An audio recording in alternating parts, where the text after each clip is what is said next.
புதுக்கோட்டையைச் சேர்ந்த புவனேஸ்வரி என்ற மாற்றுத்திறனாளி பெண் கணவரை இழந்த நிலையில் பெண் குழந்தையுடன் குடிசையில் வசித்து வருகிறார். வீட்டில் கழிப்பறை இல்லாததால் இயற்கை உபாதைகள் கழிக்க காட்டுப்பகுதிக்கு சென்று அவதிப்பட்டதாக கூறப்படுகிறது. இதை அறிந்த தமிழக வெற்றிக் கழகத்தின் மாவட்ட தலைவர் பர்வேஷ் உடனடியாக வீட்டில் கழிவறையை கட்டி கொடுத்து ஒப்படைத்தார். தனக்கு உதவி செய்த பர்வேஷுக்கும் தமிழக வெற்றிக் கழகத்திற்கும் புவனேஸ்வரி நன்றி தெரிவித்துக் கொண்டார்.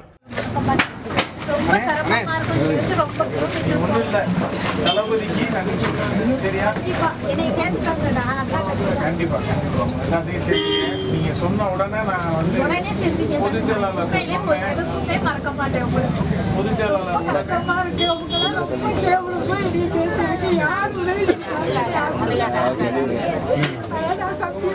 அவங்கள்ட்ட கேட்டேன், இது மாதிரி லெட்டின் இல்லைன்னு, ரொம்ப சிரமமா இருந்துச்சுன்னு. நான் 25 வருஷமா அந்த ஏரியாவில குடியிருக்கேன். இது கொட்டாயக்கார தெரு. எனக்கு யாருமே உதவி செய்யல. ஆனா அவங்க கேட்டோட்டியே விஜய் மன்ற தலைவர் வந்து செஞ்சாங்க. ரொம்ப ரொம்ப அவங்களுக்கு நன்றி. நான் என்னைக்குமே அதை நான் மறக்க மாட்டேன். செய்திகளை உடனுக்குடன் தெரிந்து கொள்ள உடனே சப்ஸ்கிரைப் பண்ணுங்க.